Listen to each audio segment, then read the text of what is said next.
Yes, people, what is going on? Welcome to the Yes People podcast. I'm joined today by Liam, Vizeh. Hi. However many names you want to have. How are you, mate? You alright? I've only got two names. But good to be here. Good to be here. It's an absolute sunny day.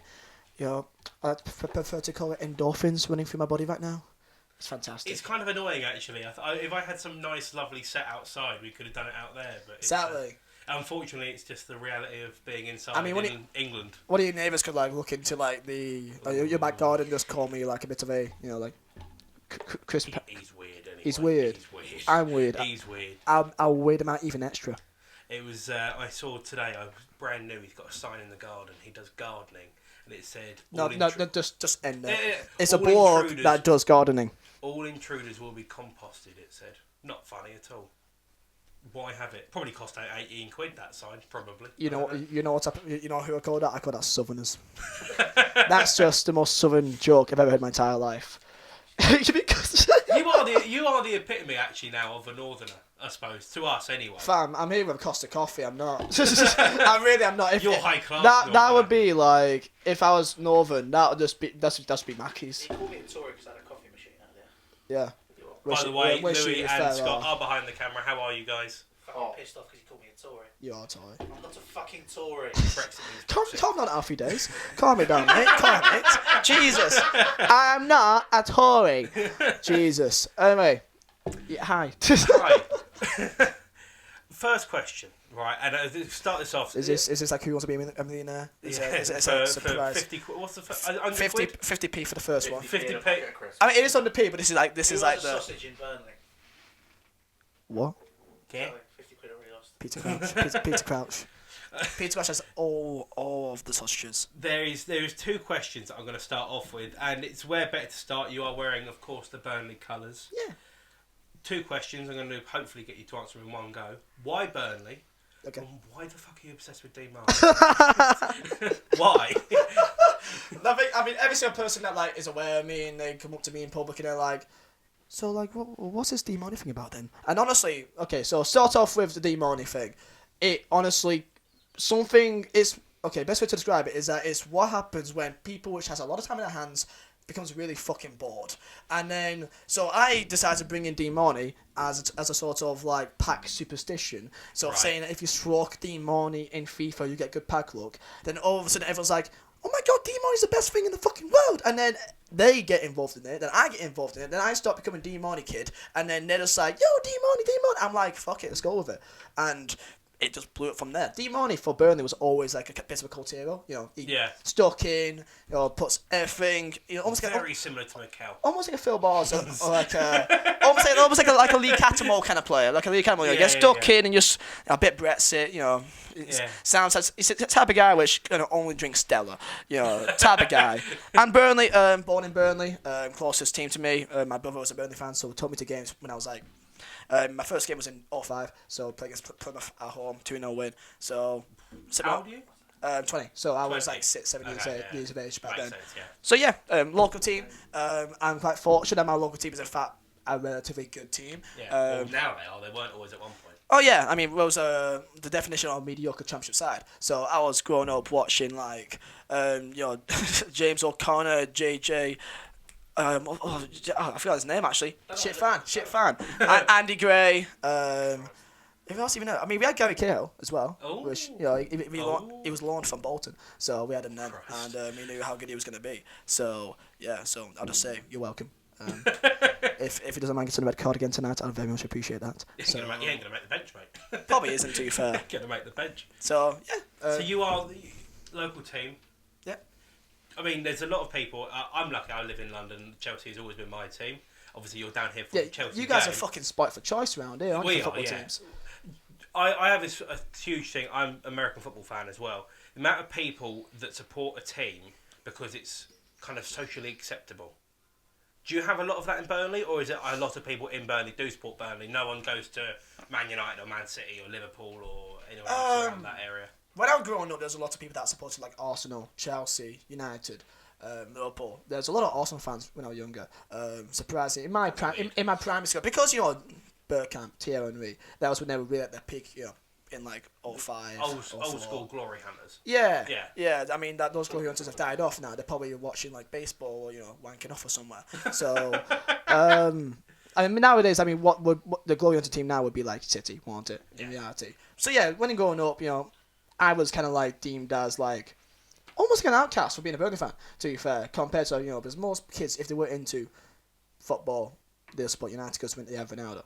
Yeah. Simple as that. Or support Arsenal because they have Henry. You support Chelsea because of Drogba. Or Lampard or whatever. Never John Terry. No one supports Chelsea if you aren't from Chelsea because I really like John Terry, unless you're a bit dodgy. There's a few people I can think of, but we'll skip over that. Skip over that. Just. Ooh. So yeah, nowadays though, if you walk around Burnley, you see a lot more kids wearing Burnley shirts now, which makes me happy because that's how it should be. If furthers, next generation of Burnley fans, which is very important for the club and also there's a town in general. Because I saw you did the video on, I think it was I don't know if it was, I saw it on your YouTube, but I think it was with Burnley and kind of what it means. You said that Burnley's kind of come a long way as an area. Oh yeah. Because of the football team. Kind of what exactly is it like now being in Burnley, a Burnley fan, compared to what it was maybe 10 years ago? It's just more like pride. It's utter pride in the fact that like we're built, not bought. That we've built everything that we have now over the course of several years. We haven't been bought by a shareholder that's got oil money or something like that. We've got the same chairman the entire time. That even now our finances is just not up to scratch compared to most teams. I saw Crystal Palace spend like 130 grand a week for Batshuayi right now for his wages. I think a high top wage player is like 45, 40.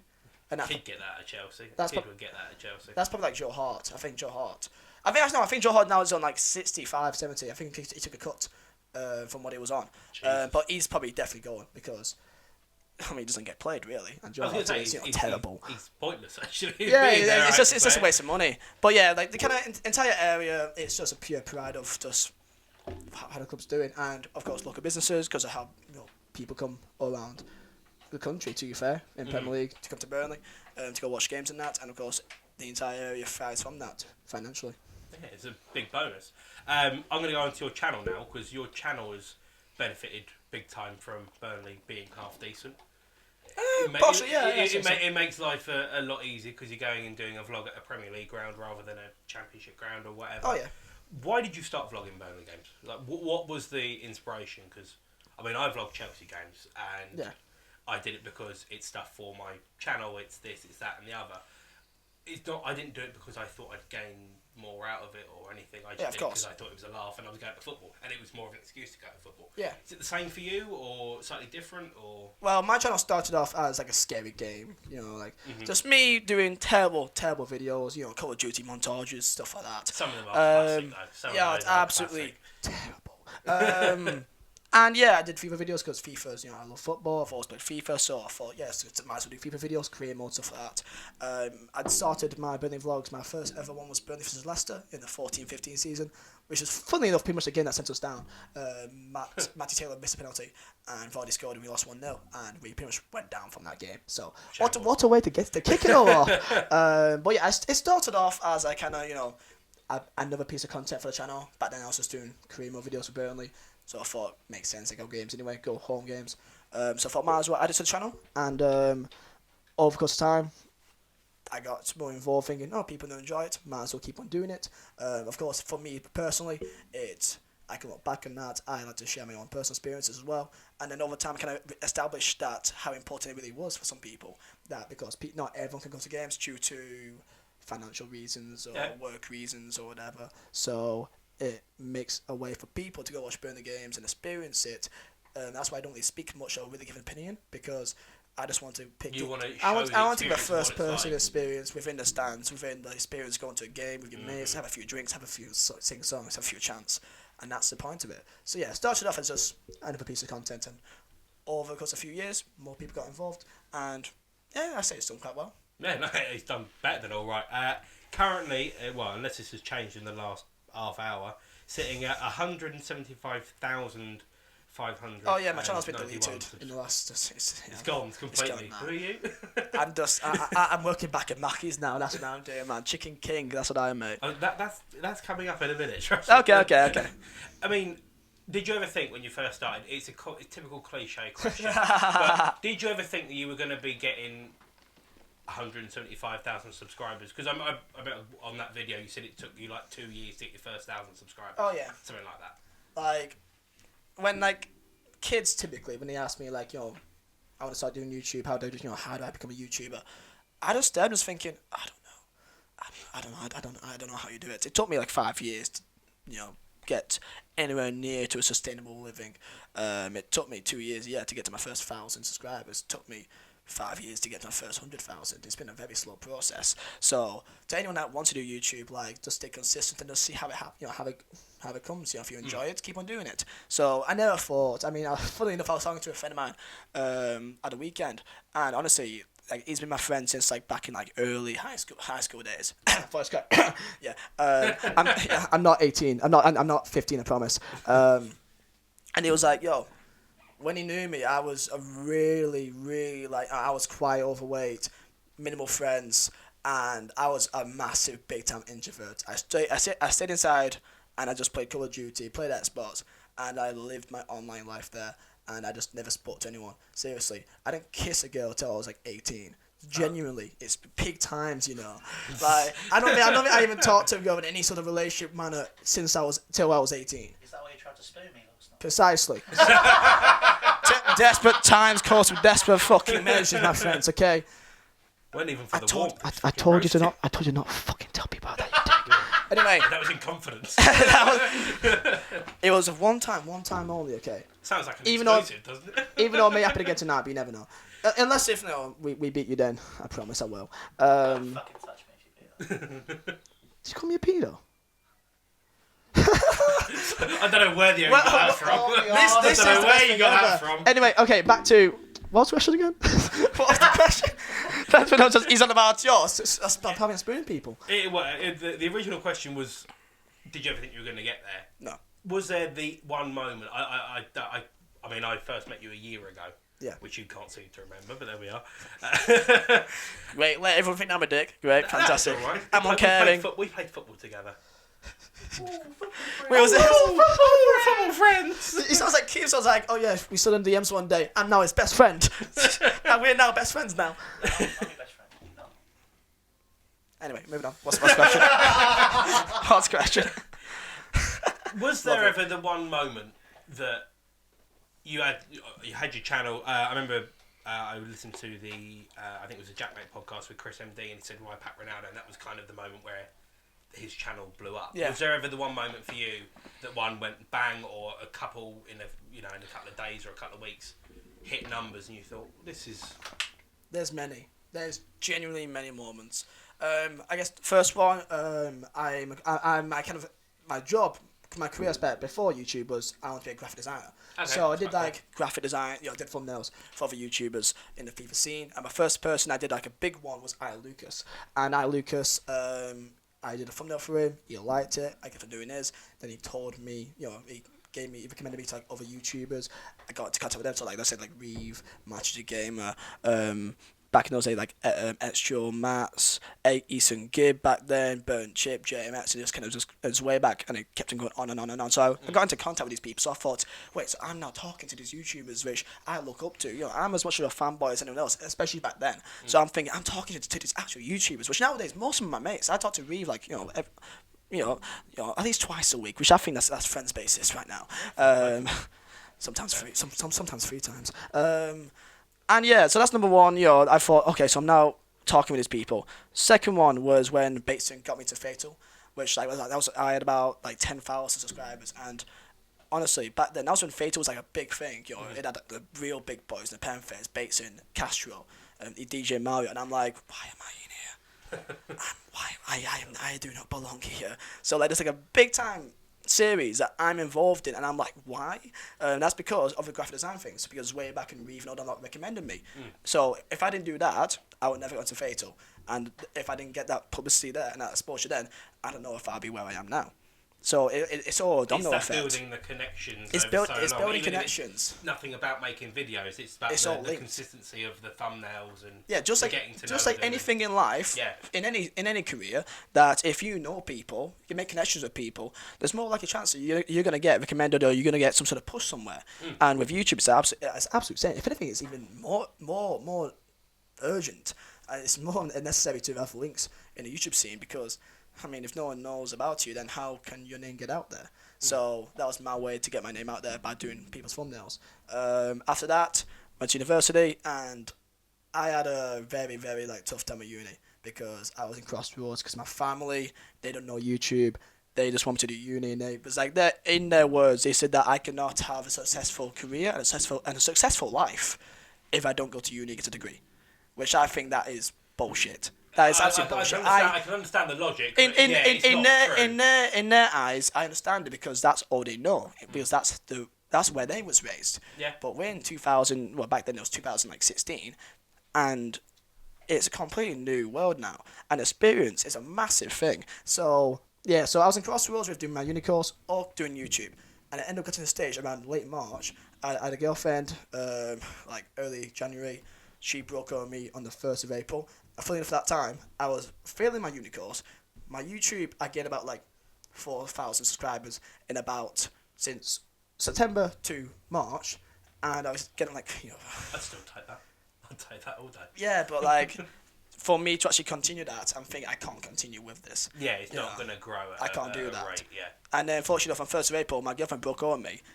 On that day, one of my videos, I think it was like, titled 20 types of FIFA 17 players, something, or Champions players, that blew up to like 250,000 views. And then that's when everything changed. I was thinking, okay, so this kind of content works. Let's do more content like this. Which I found weird was I banged the video, the 100 things we hate in FIFA 17, back in the Christmas. That did well. And I never thought throughout 3 months afterwards, thinking, oh wait, let's just do a video like that again. So I did. So I kept on doing more kind of skit kind of videos, continued that. My channel did well after that, went to about 50,000. Then I decided, because I failed university, really. I failed. I said I dropped out, but I failed. I was shit. What were you studying? I was studying, I wanted to be a graphic designer. I had five choices. Right. 4 of them was graphic design. 1 of them was interactive media design. Guess which 4 cancelled me, and the one I went towards. Oh, lovely. Yeah. So, but it was up I wouldn't Newcastle. even know what that is. Interactive media design is more like graphic design, but like more to do with like coding, which I didn't know that at the time. I thought it was just kind of like more to do with online, so like web designs and stuff. I didn't realise that is coding, but I was stupid back then. So went up there, the lectures didn't. I just didn't get along with them at all. So that failed. So I took a choice to basically. I already arranged to move up Newcastle for the second year. Mm-hmm. So I had to go back up Newcastle. I was earning, and I don't mind naming figures on that. At that time, I was earning about like, I was like £350-400 a month. My rent were £480 a month. At that time, because I was in the summer, I was staying with my parents. I ended up saving like, just shy of like £1,000. So my eyes, with how much I was earning, and how much money I had about 3 months to completely make my channel become sustainable financially. Christ. I had 3 months. That's a lot of pressure. That's a huge amount of pressure. So I went up there for the aim of FIFA 18 to start with. That was my fucking year. And if that didn't work out, then I would have had to be gone by Christmas and move back home. And don't know what I would do for about 6 months. Maybe go work back at McDonald's. And then I realised that like literally I've spent 5 years of my life building my YouTube. Throughout all the shit I've been through with my parents, the amount of times they've took my laptop away from me, they took the Wi-Fi away from me, because they was seriously scared that I was ruining my life by doing YouTube. Because nowadays they look at me, they're thinking, oh, you knew the entire time, but they didn't believe me with good reason. With good reason, they're my parents, they want the best for me. Yeah, they give a shit. Yeah. Yeah, I don't. They give a shit. If they didn't care, then they wouldn't. They'd just leave me be. So like, I don't blame them for that. So I went up there. Double uploads every day, didn't fucking sleep, literally just I worked myself to death between early September to about I want to say like early November. Double uploads each day, and just do the absolute fucking best I can. Yeah. And upload any type of content I can think of, FIFA wise, anything, experiments, career mode, Ultimate Team skits, ultimate squad builders, fucking anything. Anything, So yeah. and that's kind of how that kind of moment. That's what changed my YouTube. Christ, I didn't realise it was that almost pressurised to. I think that every single YouTuber out there, they always have like a moment that they think that I've got to fucking go for it now. Yeah. Yeah, because there's no point. It's There's now no or point. never. There's no point going through all that shit with your life, doing YouTube. Because if any YouTuber says that it's been easy to the road to get to that, point of earning sustainable living is easy, they're fucking lying. And if they are, they're fucking lucky and they know some big guy. That's the only thing. Everyone's been through the same kind of journey. That's why I have respect for any person that does YouTube, because they must have gone through some shit. One person which I respect the most is someone like I'm Alex, because I talked to him back in like FIFA 16 days. He did FIFA one stage, and I know how much shit he's gone through, and I'm fucking so happy for him now. That how much he's fucking smashed it. Yeah, he smashed it so much, man. So I think I need a breath. Jesus. I'm actually a little bit emotional. Jesus. You're emotional. Nah, it's because like this is conversations me and you have had so many times, and like Liam, in terms of going through shit, like this guy, me and him have gone through similar stuff. So it's kind of a case of, he's. I mean that's the reality of it though. That's reality. Each person that's been through YouTube, they've all been through shit. So like, I noticed there's some guys which like they are going through stuff now, but for some reason they're scared to talk about it to like their audience for whatever reason. I don't know why. But it's like, for me, the connection between you and your kind of fan base, I like to call them viewers, because I feel like calling like them fans is almost like, hey, look at me, my dick's big. Someone's like, look at me, I got fans, I'm amazing. I just call them viewers, or Dean Marney hype beast warriors. So that's my preferred name for them. That's fair enough. Yeah. So like that kind of connection with them, so that they know that if I'm being a dick, tell me. If you're being a dick, I'll tell you. And just keep it real. Amazing. It kind of linking into the whole topic. I asked on my Instagram for people to give questions to you. Okay. I then took down the poll because basically everyone that I got mentioned about advice or anything on dealing with mental health and that whole stage of advice from becoming a YouTuber and this, that and the other, and basically shit that people have been through. Yeah. Every question was it, and I've got it. Really? What with me? Yeah, I guess it's well. One guy, it's well known about like my mum and that. That's quite a well known thing. Well, one guy asked, "What's the best restaurant in Burnley?" Curry house we went to. Yeah, big up Bombay Lounge. big up Bombay Lounge, big up. But literally every other question, basically from that, was the kind of the mental health side of things, and how the experiences that you've kind of faced, and any advice that you've got with it. Because I could be here for like literal hours about like stuff I've been through, and like how I feel like is the best way to go through how I went through it to now. I feel like it goes against me. Like, for example, a month ago, I ended up bringing up the Samaritans. Yeah. I've done it as well. And it wasn't like it was like a suicidal thing. It was more like it was partially like curiosity, and also partial just kind of like with my childhood, I feel like I do always fall into that reoccurring cycle of sadness. Not depression. I had a stage of that when I was younger with my mum and that. I'm definitely not depressed anymore. I have no reason to be, and I established the reason why I fall into the kind of cycles I do, and I feel like every single person does. If they don't go into that kind of cycle, then they're either really lucky to line to themselves. So I rung up, and it was just kind of like a refreshing conversation about like going through why I think the way I do sometimes. Why do I fall into these kind of traps of wanting to feel like almost sorry for yourself? And that's the way I see it. It's partial mentality. It's how you look at things. Looking at the bright side of things. And sometimes people can't help but want to feel bad for themselves, want to feel sorry for themselves, which that's more Sam, none of their own fault. It's just kind of like what they've been used to, what they're known to fall into. With YouTube, I mean, I get asked a lot about kids just like how to do YouTube and all this good stuff. And if you're watching this right now, literally just stay consistent, do something that you enjoy. Because if you don't enjoy, then what's the fucking point in that? Oh yeah. If you do YouTube, thinking, oh yeah, I want to be a YouTuber because look at KSI, he's got a fucking Lamborghini. That's like a 0.001% of the entirety of YouTubers out there. Mm-hmm. That's like put your expectation just to be sustainable. Yeah. But even that's fucking hard. I mean, the main reason I do it is to have fun and have a laugh. And I'm a broadcasting student with Scott. Yeah. My whole idea was to have fun and enjoy it and kind of build a portfolio for myself. Yeah. This time last year, I was doing. I don't know why I even started doing it, but I was trying to do a 365-day daily vlogging thing. Everyone has it, in some stage. You want to let's do a vlog each day. Why not? Fuck Yeah, it. and to be honest with you, after a while, like there was a couple that I did which were gems, like when I scared you in Wembley with the fun snaps. Scared of shit. It's very funny. But I was trying to do daily vlogs and whatever, and after a while, it just really pissed me off how kind of a fair few of them were shit, and it was just like, this ain't being productive. This isn't fun. I don't enjoy doing that. And like I've suffered with my mental health. I've come out and said it openly and whatever, and I'm receiving treatment for it. But in terms of what you could do for yourself, I realised that this just wasn't helping my situation whatsoever. And I think, feel free to disagree with me or agree or whatever. I think a lot of people almost overlook that slightly with YouTube because they see the KSI, I want to be a millionaire and fight Logan Paul and have a Lamborghini and all this shit. Who doesn't want to fight Logan Paul? Oh yeah. Who the fuck doesn't? The fucking payout would be unreal. Yeah, Let's get the car to get his dog again. Oh, fucking hell. Oh, that's deep. Bit deep. Oh, Jesus.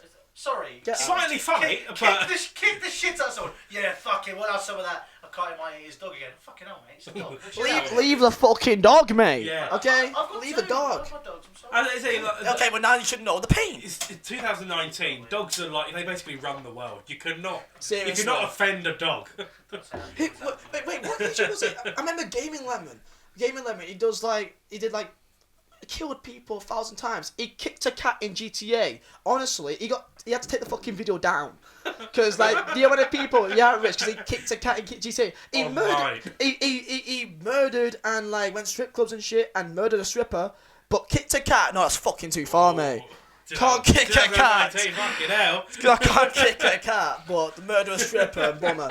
That's completely fine. Yeah, mate. that's fair game. Fair game, but not a fucking cat, okay? Fuck the sex workers. 2019. Oh god. Literally. That's why I said it, see? It's got two meanings. Smart. He's done this before, and look at Well, this. fuck the sex worker. No. Right, moving on. What's the next question? I don't know about your sets left, though. Jesus. I tell you what I do want to know about McDonald's. It's shit. Well, yeah. Oh, yeah. Of course you have as well. You've worked. I've got- You should get Scotland. I've got a story about McDonald's, So. Come on, spill the beans. Okay, so I actually got almost fired from my job because of my YouTube at Mackey's. Right. Because I did a Q&A in which I literally just wore my Mackey's shirt because it was a question in it. And I said nothing bad about Mackey's. However, because I swore while wearing a Mackey's shirt. Oh. Literally, apparently the head office of McDonald's saw the video. Don't know how they did, but they did. And they contacted my branch, which I find that mad. They literally only must have saw my name, which is Liam. They know nothing else about me. I mean, they probably saw it from Burnley because we're on my channel. And then found me. And then I was thinking, how the fuck do you do that? So, yeah. That's nuts. I went into work on a Tuesday. My manager literally stared at me in the eyes at this. He just went, come with me. I'm like, fuck. It's almost like I got transported back to fucking high school. It's like, come with me. It's like, fuck. Like done your own work. Oh no. So yeah, he took me in the office saying that, look, okay, the McDonald's want to be fired. I'm like, why? It's like, because you said the F word in the video. It's like, well, I said fuck. It's like, yeah, you said fuck. It's like, Hey. that's it. And I was like, okay, so cool. But the best part is, so I got suspended with pay. And because I was Like that. I was six, Like that. I was 16 and I got paid a adult's wage for 2 weeks. I got paid more than what I usually do get paid, and I didn't have to work. I should say fuck more often while seeing a McDonald's shirt, man. It was the best thing ever, so they almost got me fired. Mackey's though, honestly, for me, if you're 16 years old right now or 15, or looking for a job, honestly, Mackey's is a massive. I say it's a good job. It's a good job because several reasons. The social aspects, if you were like me, a bit introverted, a bit awkward talking to people, you are forced to talk to people and you will fucking love it, honestly. Surely I'm not the first person who thought discounted food is the big perk. Yeah, 50% off food. Surely that's the biggest perk about working at McDonald's. I was only. Surely.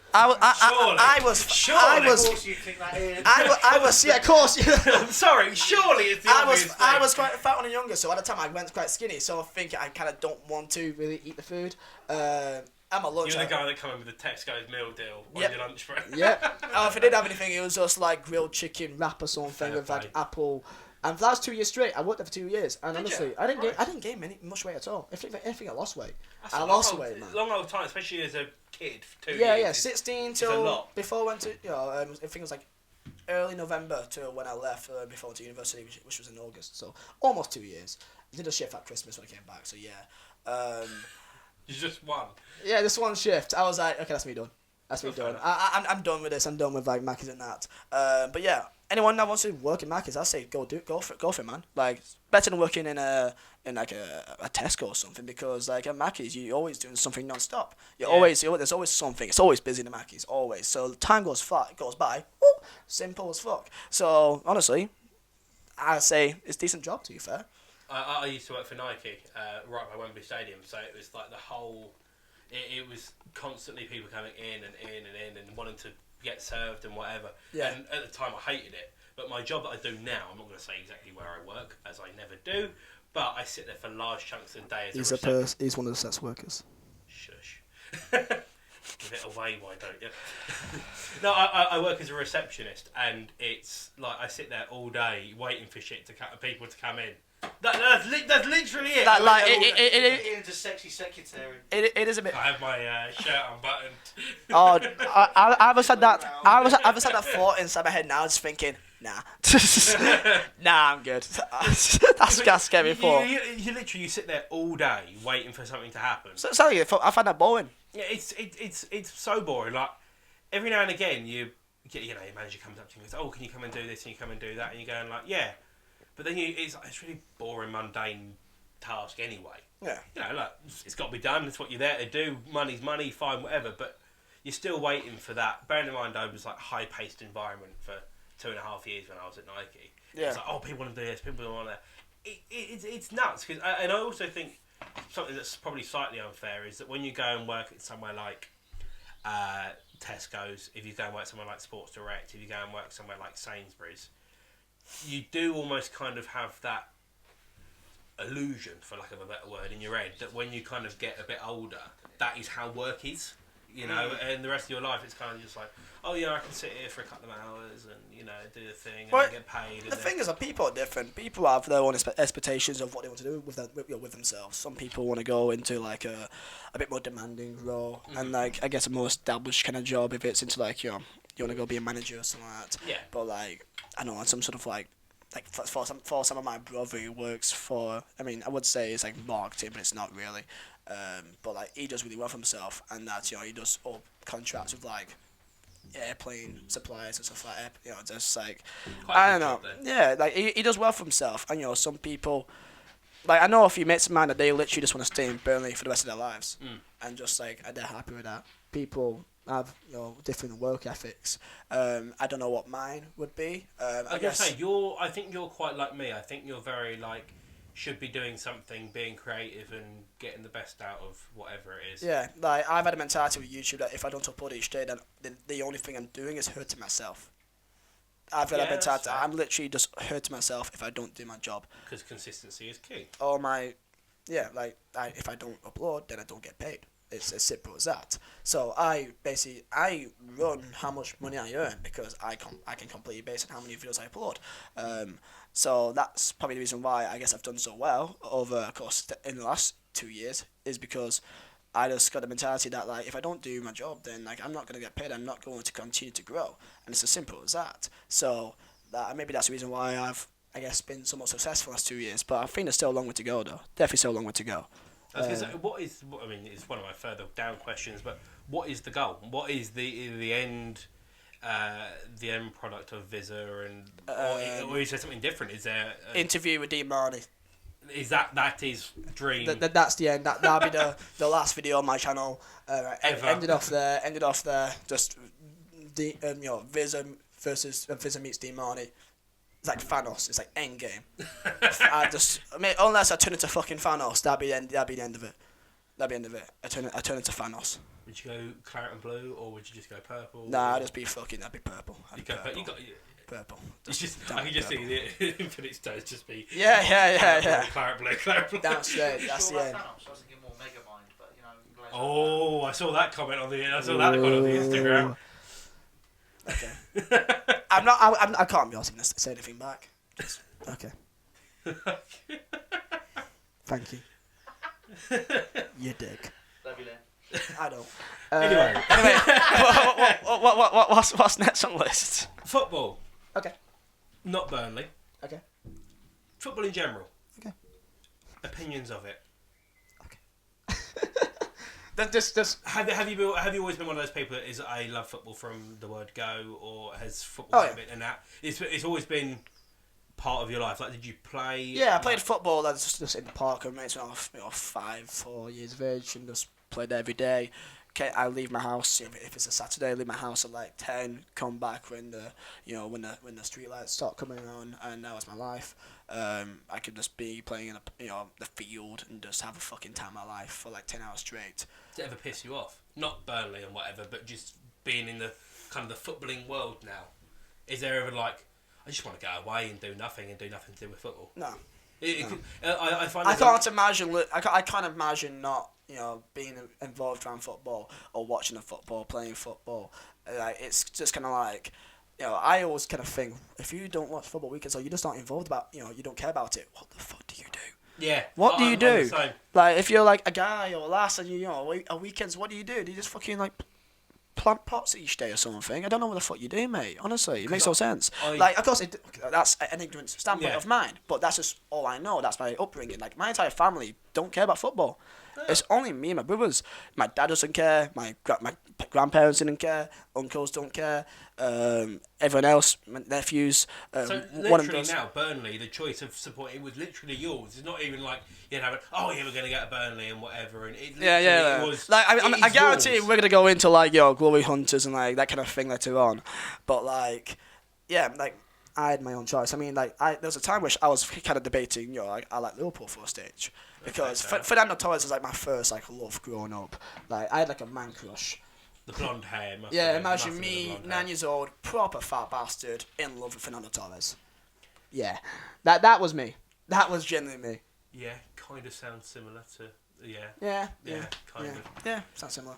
So like that was my kind of childhood. That like, just football, just play football, and then if you don't play football, then you just get bored. And has anyone ever, in terms of your footballing life now, which basically is your life completely? Has anyone ever gone, I just don't get how you can do that. I don't get how... Because I'm the same as you. Like football, if there's any sort of crappy football on, whatever it is, I woke up one Saturday morning, I remember when I was completely and utterly ill. It was horrible. And there was an A-League game. And I just watched it. It was like Melbourne versus Perth or something like that. It was crap, but... just the fact it was on. If it's like in a different league, like I won't really watch a game. I won't be like thinking, oh yeah, I really hope Perth Glory wins. Yeah, you just have it in the background. Yeah. Yeah, like I probably, if I don't have like a connection with the team, then I won't really be involved in it. That's why you see some YouTubers go to like other football games purely just to do a video on it, which they don't really care about the club at all. Which I can't do that. I've gone to two, which is Newcastle v Norwich. That's because it was my first week of Newcastle for university. So I thought might as well go. And City versus Liverpool in the second leg last year, Champions League, which I went because a City fan said I want to come. I'm like, never been to a Champions League, never been to a Champions League game. Might as well. I went and it was a cool experience and first Champions League game, but I just didn't really enjoy it because I don't frankly care. So unless if I have an emotional connection to the team, I just don't care, and that's why I don't go to games. Like you see, that's the one thing football vlogging kind of community, which it kind of annoys me because it's almost like you go to games just purely to get views from it, and I don't know, you do what you want to do to it's your own channel. I can't tell you to not do this, but for me personally, I don't agree with that because maybe it's just me being ignorant because Burnley are quite a good team, so you never know. Fair enough. Yeah, no, I went to the Fulham versus Watford game, or the Watford versus Fulham game when Fulham got relegated. Okay. And in my head, when my mate Jack from Fulhamish, he said, "Oh, I've got a spare ticket. Do you want to go?" And I was there going yeah, I suppose I could. It was £5 and whatever. My instant thought was, oh my god, I could vlog, and then it would be like, oh, them going down, and it would be like a Chelsea fan in that end, and blah blah blah blah blah. And then I just looked at it, and when I got to the game, and I went had every single intention of vlogging. I just went, I'm here, and it's like, couldn't be asked. It just feels weird. It's just like you don't know most of the players' names or the form or what they're doing. You have no connection to them. Same thing with Watford. Just thinking, oh, it's Troy Deeney. Oh, he's funny, and that's really it. It's just kind of like I football for me is an emotional connection. Yeah, it's emotional, which like that's why you go through the highs and lows of wherever. Like we can talk about fucking like people that support two teams, stuff like that. People that like they're born in Grimsby and they're a Man United fan and stuff like that. And like people have their own opinions, which I respect them more. Of course, I have my opinion, you have your opinion, and that's the end of that. For me, like people. You're breaking my chair. Yeah, like of course, there could be people watching this now, which like they can be like I know. I'll say this. I know one lad which like he's from Lincoln. Right. He goes to Lincoln games. Okay. He's a fan. He's a season ticket holder, but yet he still supports Liverpool as well. And I'm like, you go to Lincoln games. You're a season ticket holder. You've been to pretty much all the home games this year. What's the point of also supporting Liverpool at the same time? If you are actually a Liverpool, and if you're actually a Lincoln fan, I'm like, I don't see the point in that. Maybe have a soft spot. Apparently, he says it's like his granddad is Liverpool fan or whatever, and I'm kind of like. Just have a soft spot for them. Don't actually support them. I don't get the point in that. I've got a soft spot for a handful of teams. Like I went to college in Wickham, so I have a soft spot. For I went to University of Newcastle. I have a soft spot for Newcastle. Yeah, I don't support them. Like I went to Sunderland away a couple of years ago, and I fell in love basically with Sunderland and their fans. Yeah, because they are hilarious and they're so different to Chelsea fans. It was a really good weekend away, but now they're down in League One. I couldn't. They haven't been promoted yet, have they? I know they're doing quite well. They're doing quite well. Yeah, like, I don't keep up. I don't track their results. There's nothing that, if they're Premier League, they might know. Yeah, like but I mean, it's not. I don't support them. I just go, yeah, they're good punch. Yeah, like with Newcastle, I hope they stay up. I hope they stay up because like I like the city, I like the people there. So that's it. But when Burnley play Newcastle, I have full fucking intentions that I want to fucking smash them. Yeah. Just like any team that Burnley face, and that's the way it should be. That's why, as I state, that football for me is an emotional connection. I can't have an emotional connection to two teams. Same thing with, you have a girlfriend. You can't have an emotional connection to two girls. Unless you see it as a dick. So, that's the way I see it. Yeah, but of course, people have go on me because they're like, oh no, but like, it's their lives, they can do what they want. But it's almost like, yeah, it's their lives. I can't tell you to not do it. I'm saying that I just don't agree with it. Yeah, otherwise you'd be completely wrong. You have no idea what they're going through. But yeah, it's true. That's the way they want to live theirs. But I think for us, all of us in the room, it is a case of you have one and you support the one, and that is it. Yeah. As is the case for most football fans. As is the case for most. Yeah. But like people, let's say if you live in Ireland and you're a Liverpool fan, I don't care if you support them. Like, as long as you stick to Liverpool, I don't really care. People have like an opinion saying that, if you're from Ireland, you must support your local Irish team. It's like, I'm not. I find it kind of ignorant to kind of say that because it's like, let's say if you're from America, I would understand if American want to support Man United. I would understand that. I won't say, oh wait, no, like. You can't do that. Of course, they can do that, as long as they just stick to that one team. If they say, "Oh no, I'm United this year, but next year I'm Man City," it's like, what are you, mate? I used to do coaching, and a couple of my friends were doing all coaching as well. That I met in that environment. They always used to say they used to teach the same kids after school clubs every single year. They used to go from 9 to 11 or whatever it was that you were at school. And every summer they come in with different kits of whoever the champions were that year. It's a bit different with kids because they're like 9 years old. You kind of go. When they're that young, you can't really judge them. But even then, you're thinking there is the odd few people that would actually do that. Yeah. That are fully grown. But I guess people care more about football than others. So like I guess that's another side of it. I care about football maybe too much. Some people they just don't really care. That's true, they don't care. Which people see things differently. They may care about other their own things. opinion, yeah. Yeah, people may not see football as that serious, of course.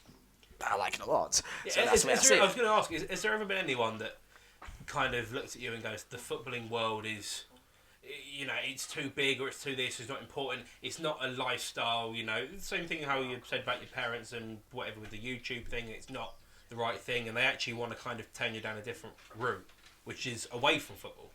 Has there ever been any of that kind of input in your Nah, but it's like I guess I've surrounded myself with people which are always involved in football. Like all my mates are into football really. So like because it's common ground. You got something in common with them. So usually football's a very good way to start. So you just hang around with them, and then you base yourself around that environment.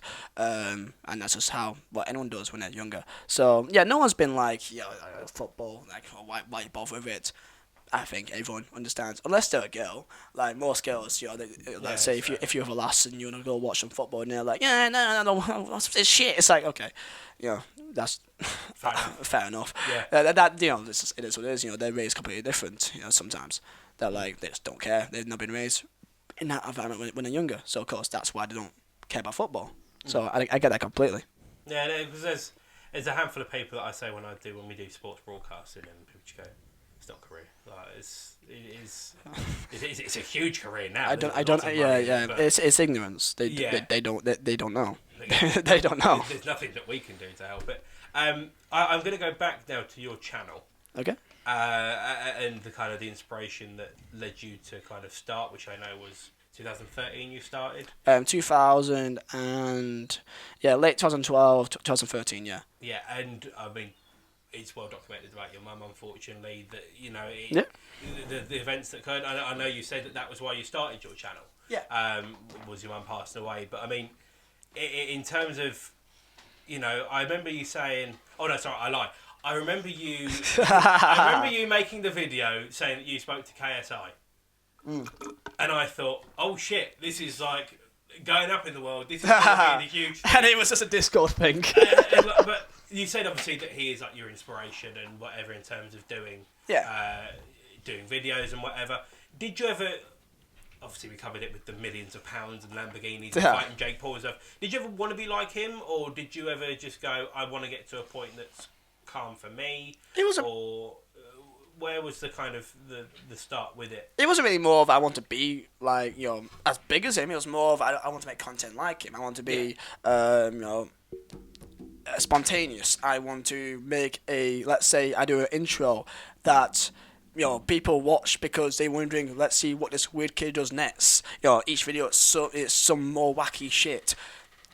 I make content, I make videos for what I would want to watch. So I particularly watch more enthusiastic people on YouTube because that's the kind of guy I want to be and to make videos like, and that's content which I like to like content which I want to make myself. So so KSI, he was very, very enthusiastic, back in like FIFA 12 days, very, like almost like you can't put your eyes off it. Yeah. So, it was more of I want to make videos like him, not that I want to be him. My two main people that, I saw was not role model, but I looked up to starting YouTube was KSI and Syndicate. Okay, Syndicate, again, a very, very upbeat view on life, very upbeat person, very enthusiastic. Of course, he was from Manchester, so it's relatively kind of near to me. So I took comfort in that. So those are my two kind of like people which I looked up to, and I still do to this day. And because your videos are nuts, to be honest with you, their quality. I mean, you've got a giraffe in the background. You've got the. I ride my giraffe sometimes. The flamingo on the Christmas tree, I remember. God, I speared my tree for money. There's so many things. I drink from shoes. There were so many different things that you do. I mean, like with KSI, obviously, when he kind of went off the grid and he did the whole diss track thing. And blah, blah, I'm transforming. Shut up. All that. Come on. All that. That's mad. Oh shit, it's a huge wasp. Oh, you best not get anywhere near fucking me, mate. Welcome to the wasp box. Oh, fuck off. No, I'm good. No. I've never seen Ian so excited. Fuck that. Jesus. Hey, it's gone. Alright. I fucking scared him off, alright? Burnley massive here. There you go. what were we on about? No, your videos are nuts. They are engaging. They're brilliant to watch. I very much do enjoy them. Thank you. I will say this. I am a fan, definitely. But with the whole KSI went off to Transform and all this stuff, do you ever wonder or ever consider kind of almost, as he's done quite recently, kind of toning it down a bit? Like now he does a load of reactionary stuff, and his reactions are a bit more kind of like, oh yeah, it's because I'm KSI, I can do this and I can do that. Have you ever considered tone it down, or it's just like, I want to make the best fucking videos possible and I am nuts, so I'm just going to continue doing it? Because a lot of people will look at you and go, you are nuts. I think... Which is a good thing, by the way. Don't get me wrong, that is a very good thing. The way I see it is that I've formed 180,000 subscribers due to the videos that I make, which is usually the same kind of content, quite weird, kind of, quite colourful. So I feel like if I change that people won't enjoy it the same way because that's not what they subscribed for. Of course, the issue with YouTube is that, CPM, advertisements, if you swear in videos, you get paid less. Things like that, brand deals, people don't want to sponsor you because you say the F word, you swear. Oh no, you said a naughty word. And, sometimes you gotta take a chance that you want to make content that you want to do. I don't want to censor myself. I feel like censorship is bullshit. So I will make content. I mean, recently, like in last month, I've been trying to, censor. If I do swear, I censor it. Then I just realised that it's just kind of not the same. People saying that, oh, it's just not, it's not the same as it used to be. It's almost like it's more tame now. It's more PG. I'm like, fuck that. Like, I don't want to censor myself. Like, if I swear, I swear, and people think we should swear for the sake of it. Sometimes it's for like a comedic purpose. Sometimes it's because I don't even notice I even say it. I was raised in an environment which my mum and dad swore as a shover all the time, and it was an environment which I hear the F word every other word, which that was just I don't think that's an excuse, but you get so desensitized to it that you just say it without even knowing it. I've probably said it 8 times, 10 times throughout this podcast, without even knowing that I've even said it sometimes. So, that's the case that I don't think I will tame myself unless I'm like, 22, 23, let's say. If I have a kid, it's just like, I will have to do it because I'm more scared to think about my kids thinking that, so I'm going to show them my videos one day thinking, what the fuck were you, Dad? What the fuck? Dad, who's Dean Marney? Why are you stroking Dean Marney, Dad? Like, who's this guy? Why are you spearing a tree? Why are you drinking beer out of a shoe? Why are you dancing on your bed like a monk? Dad! And then they get bullied at high school because they see my videos probably. It's like, you visit this kid? Yeah, okay. Slap. And then I feel bad. Unless I call my kids something like, like lamp or something. I call my kid fridge. That's all on you, mate. Interrogation, like. You can't. I'll call my kid Costa. No. Cock, what? What? Hey? Yeah, I'm gonna call my kid Cock, mate, yeah. Call him Cock, but it says C-O-Q. How about I'll call my kid Hat? Oh, Le Croix. Hat Vizeh. Hat Vizeh, that's their name now. now. If you call them Cock C-O-Q, you can then, when they get pissed, when they're all cock on that. Take the piss, there you go. Are you sure you're not a toy, mate? Sorry, just so I don't eat fucking deep fried Mars bars and battered chips and shit. Okay. Do battered chips even exist? I don't know what you're saying. Double battered. That's double battered. Yeah. Battered. You fry them, then you batter them. That's well, that's now opened my eyes. I'm looking forward to that. I want a bit of that now. What are we on about? Oh, yeah. What about like if one of my kids like watch my videos on Moda, like, I even show them my videos. I will do one day, when they're like 13. I don't know. Maybe I'll still be doing YouTube, but I'm like 30. I don't know. Oh yeah, you don't know what it's gonna hold. Yeah, I may become like the Penfest Bait Scene. They have kids and they do YouTube, so you never know. Yeah, that's very true. I was gonna say because YouTube channels are a lot about personalities. Yeah. And I think that's something that's necessary. Yeah, I think it's actually something that quite often gets forgotten when in regards to YouTube channels. I mean, obviously your personality comes out in your channel, and the vast majority of people's personalities come out in whatever it is.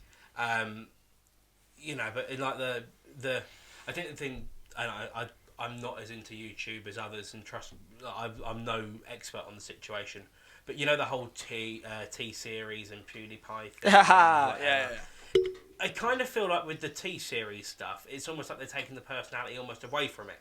And I think the large chunk of people that obviously wanted the whole, PewDiePie to be on top, yeah. and he's doing it for us, is because he has got a personality, one that in the past has come under, he's got his... if you don't want PewDiePie to be the main guy, then like, what's the point in YouTube if it's just branded? Yeah, there's nothing I hate more than like, you see like your US show horse all the time, fucking James Corden at the time. It's like I loved him, but like now it's like, jeez, what are you doing? What's he doing, mate? What's he doing? And you'll see like you'll see a talk show host in the US, and it's like the first thing you see on like trending. It's like, okay, cool. Jimmy Fallon. And, Yeah, it's almost like YouTube when it was first made was for the sake of if you want to make a video, you can put it up there and people can see it, and that's literally the fucking YouTube is based. It's based on cat fucking videos. Not literally cats fucking, but cat videos, okay? Yeah. Keyboard cats, people injuring themselves and doing fails and shit. That's what YouTube is. It's stupid shit. That's what YouTube is. Now, of course, they want to make more money, have more brands, have more advertisements, therefore it gets more desensitized, therefore it gets more PG, therefore it gets more fucking boring. And that's why people watch YouTube in the first place, because it wasn't like TV. Now, YouTube, because they want it to be more like TV, and because they want more money, people are getting less interested. Of course, I don't think any platform can be the size and even challenge for YouTube. No, I think that's one huge thing that I think is I do think it's massively undervalued is the personality side of things, and actually the roots of YouTube, which is that you want to do. The main fucking guy was Fred at one stage. Fred. Oh, Fred. Hey, it's Fred! No! Like, that was the main guy on YouTube. That kind of shows what YouTube really is. It's Fred. It's Ray William Johnson. Like, it's just those kind of guys that just looks at stupid shit or does stupid shit. That's what YouTube is. It's just where people go to just to watch random videos. Yeah. And that's the sole basis of YouTube. That's the personality of it. And I was going to say the flip side of that. Obviously, you keep doing it with yours. Is there a part of you that thinks money will eventually, come into play, and I need to be doing this and doing that? I mean, obviously you've done very well for yourself already, but will there ever be a time you're thinking, oh Christ, maybe I do need to, calm it down, or I need to do this, or I need to do that, or let's say there's a huge change with CPM and all this shit, and how all the stupidity that. Yeah, which I won't be surprised if it gets to that. I won't be surprised if it gets to the stage where you have to be, you can't swear on YouTube, otherwise your revenue gets cut by like 80% or something ridiculous like that. I won't be surprised if it gets to that stage, because YouTube want more money and they're a business, so they're gonna do what they have to do to get more money. My follow-up question to that was, if that were the case, would you switch platform? I've had thoughts about doing Twitch. Yeah. Yeah, become a full-time live stream, because I feel like with my personality, I feel like I can do that. I stream quite often, and people seem to enjoy it. And I'm thinking, because YouTube is still my main priority. That's my main source of income, by far at this current moment in time. And I feel like with Twitch, you can go and do some wacky shit, and that is what people like to enjoy. So yeah, Twitch may be a future for me in the next year or two. I'm actually, to be fair, I moved into my own house to have a studio to purposely do Twitch more often. Of course, if anyone knows me through that, they know my neighbour situation is a fucking nightmare. They can hear me apparently eat my cereal, stupid shit like that. Yeah. So like they complain all the time, and it's almost like like I've got this house to myself, and I can't even do what I really wanted to do, which is do Twitch. I want to do wacky shit. I want to start screaming and just shout Dean Marney, and I can't do that because of my neighbours, because I'm not that much of a dick. So yeah, Twitch is probably definitely a future for me, if it does get to that stage, which is sad. Of course, in the future, I can see myself working for Burnley Football Club as part of the media team. I've had connections with them. I've been working alongside them before in the last couple of months and that. So that's the future for me.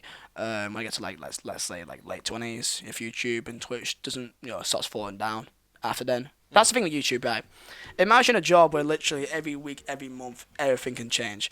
I know YouTubers that they hit 100,000 subscribers and then their channel just goes to shit within a month. I can name you about 3 on my top of my head right now, which is like 50 YouTubers, hit 100k, down. Yeah. Like, it's ridiculous. So imagine a job where literally everything you do, every idea, every thing that gets published, it's all a case of the time, and you're competing against fucking everyone, and everyone is all after the same thing, and that's views and subscribers, and everything is a massive competition, and people are stabbing people in the back for that. Everything's scrutinised on YouTube. Yeah. By positively or negatively, whatever it is, everything's scrutinised. Yeah. Everything you do is everyone trying to get one up around against you. And that is why YouTube is, it's not a stable job. It's not a stable job. If you fall behind the tracks a bit, or you make one bad comment, then everything goes to shit. And then that's the scary thing, you never know. About 6 months' time, people could be making memes from this, saying that maybe I'm no longer YouTube 6 months' time, my channel goes to shit, and I'm now looking back at Mackie's. You never know. Yeah. That's the scary part. So, yeah. It's how it's going. It's a horrible thought, but unfortunately that is. But that's what has to keep you going mentally, and also with your work ethic. You've got to have the mentality thinking, okay, well, it's all in your hands. If you keep on uploading, you make sure that you keep in contact with your viewer base, and that they understand why you do the things you do, your intentions behind it, and that's you have them at your best interest. That of course you need to make money. Your viewer base should understand that, and because you have to live. So if I do let's say a brand deal sponsorship, I'd be honest with them saying that I'm doing this because I need to pay my fucking rent, and that's it. And as long as if I try and hide it, and they're like, why are you hiding it? As if I'm gonna hide other things from them. But if I say, I'm sponsored by, let's say, OneFootball. That's a common sponsor. I'll just say, well, you see, guys, I really want a fucking Lamborghini. So today it's sponsored by OneFootball. Blah blah blah. And then that's just what I do, because that kind of pure honesty and rawness with your audience is important. And it keeps people connected because it is your personality. Yeah. And that's what I think. We're gonna wrap this up, but unfortunately, it's been very good to have you on. But I'll be completely real. The first time I met you, and I'll finish on this. The first time I met you, I thought I'd love to get you on my channel. Normally when it was doing the 365-day thing, and I looked at it and thought, because of views, and because of numbers, and because of this, that, and the other, that's because that's the cynical way that I was thinking at that time. When I started doing the podcast, I saw a very similar thing, but actually, there's a hell of a lot more to you and to everyone out there, and the personality that you kind of have. This is me kind of fanboying you. But the personality you have, the drive you have, and everything, you're just a really good content creator to have on the podcast, because you offer insight, you offer life experience, and that I'm one of those people that believes in the quote that experience is a teacher of all things. You've got it, you've lived it, you're living it as well, and my channel is not exactly successful. It's probably going to get fuck all views, but I'm still. I'll make sure to give it a boost. I'll make much, sure much to. appreciated. I might get 4 rather than. Yes. No, but get in. Right. in terms of, I'm going to finish it up. I think there's something that I probably want to finish on as well, is that I'm lucky. I've done YouTube, and I've got I live at home still, and I've got this studio that I can do stuff in, which is my garage, by the way. I need to repeat that. This is my garage. It is a lovely garage. It's a lovely garage. Have you seen the racist map of the world? Yeah. The racist map. Oh, it's risky. It's risky. 2004, when that was put up, we could have left it. We could have left before that. Just end off without mentioning that. Too fair. I know, but have you seen my racist map? Personalities. Ian banging on about wanting growth and wanting to get brand deals, and bangs on about the racist map of the world. For fuck's sake. Personalities. It's all in a personality. Get in. See, 2006 me thought that was fine when I probably bought it. Yeah. 2019 me, that's pretty bad. It's a bit bad. I need to move the green screen over it, or just take it down. That'd be a lot easier. Yeah, just take the poster down. That'd be much simpler. But thank you very much for coming on. No worries. Absolute pleasure. Much appreciated. And any last words for anyone in terms of? And there was one person that asked for advice with up and coming YouTubers. Is there anything you can say to anyone out there that wants to become a YouTuber, if it's as successful as you or more or whatever? Most simple way I can say it is just, number one, stay consistent. That's a fundamental part of it for me. Make sure something you enjoy. Simple, but most importantly, keep to little goals. Little goals. Let's say if you have 100 subscribers, get 110, get 125, get 150, get 100, 200, whatever. Keep little goals, so that's you. Because if you think, okay, I want to get to 1,000, but if you only gain like 1 sub every 2 days, something like that, then you think, oh shit, I'll never get there. So just think of it, just get 10 subs, and that's each little goal that you hit, you get a bit of a boost from that. You'd be like, okay, I've hit that goal, hit next one, and keep it simple. Know that YouTube, if it owes me nothing, it owes you nothing, it owes no one nothing. That is all based on you have to make the absolute most of it while you can. And if you're young and you want to be a YouTuber, which I understand if you want to, just make sure have fun with it. And if someone, which I know from when I was growing up, takes piss or whatever, or like doubts you, use that as even more inspiration to prove them wrong, because that's my kind of motto when I was growing up, to just prove them wrong. No one thought I'd lose the weight which I lost. I did it. No one thought that I would overcome weapon my mum. I did it. No one thought to even pass A levels. I did it. No one thought to go to uni. I did it. And no one thought I'd make YouTube my job, and I did it. So use all the fucking doubt that people give you in the world and just use that as absolute motivation, because that nothing else in life is fucking better than that. Nothing's better. So real shit. Dean fucking Marney. But what a way to end it. Thank you very much again. Thank you all very much for watching. If you're new around here, make sure you subscribe. Make sure you go and check out Vizeh as well. We'll see you back here for loads more content and more Yes People podcasts. Yeet.